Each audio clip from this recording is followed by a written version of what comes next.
My dear friends, we're very humbled to have one of the leading companies in this sector to be joining us in this session, that where she and her winning teams will give us an overview how they have survived and thrived during times of adversity.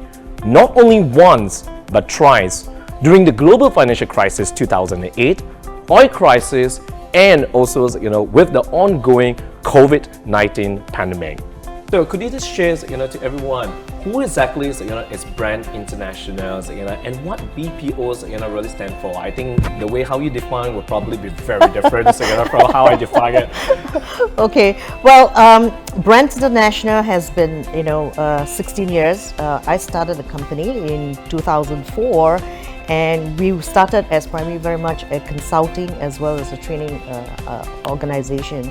But obviously our business has evolved. In the last 11 years, we have actually moved into the business process managed service, or the term that you use is primary outsourcing. And the focus is very much to support our clients in both the front as well as the back office services.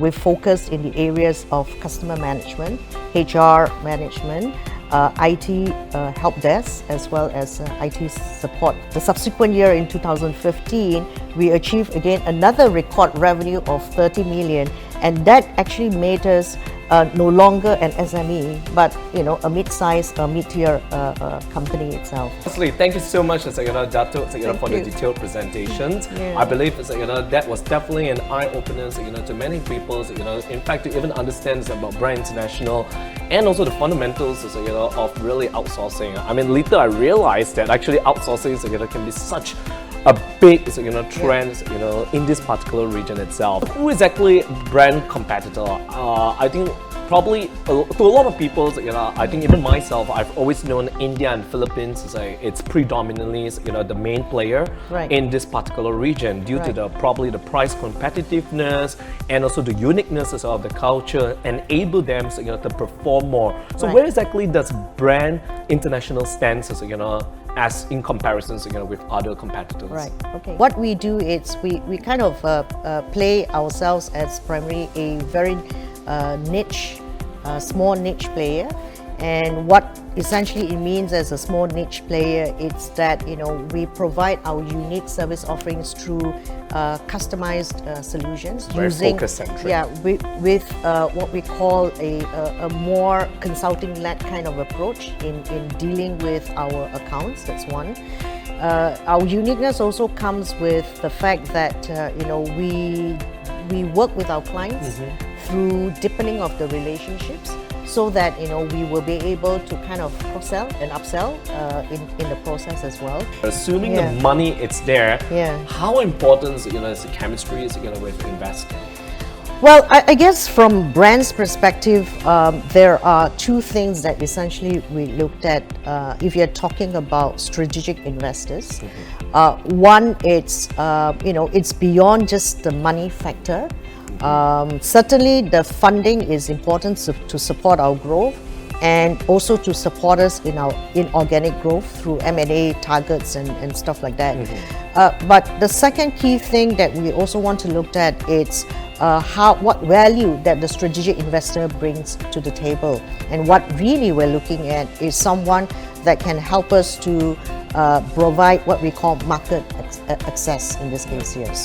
Individual investors, I guess personality, chemistry is still just as important, and it's really key. It's the person essentially needs to believe in our story and believe that we are able to and capable of delivering what we have. What would your advice be for a small BPO firm that serves SME market in Malaysia? She's a chartered accountant and started from ground zero doing finance accounting outsourcing, and I find out I find reaching out to this SMEs on board it's one of the biggest challenge. What's your take on this? To survive in this business, it's all about collaboration, all right? And perhaps you can kind of consider looking at this this as part of your strategy, right? Because you may be good in the operational excellence part of it, doing the finance and accounting, the technical aspect of it. But sometimes we lack what we call the market access. And therefore it is important to kind of reach out to partners or people who are already in this space. So one of the live viewers is asking how much resources, attention are putting into this adoption, probably so you can share value wise, and Right. also portions of the funds too. Yeah. In AI blockchain, so everything's got to do with to elevate your business model Yeah. to become the global e-platforms and also creating ecosystem. Yeah. So if you looked at from a funding perspective, IT enhancements represents the highest percentage. We're talking about 28% of the revenue that of the funds that we're going to raise is going to be plowed back into this IT enhancements initiatives. Let me just very quickly recap. As you probably see in the screen here, it's that we are currently certainly one of the leading BPO players in the country. And we are certainly riding on Malaysia, who is now, is in the industry tailwind in outsourcing. So we are kind of, in a very good space and a good position to actually accelerate future growth. The second key thing that I brought across is really the fact that we have survived and thrived through adversities. And certainly there is no startup risk in as far as investing in us. We are fast growing and we have 16 years of proven track records, and we've been recognized by MDAC as well as Matrade for our performance. I've shared in details in as far as the financials are concerned, but really what we want to do is we want to scale to become one of the top regional players with a valuation of 300 million, right? And that's where we are ready to talk about the next stage, which is either a trade sale or an IPO.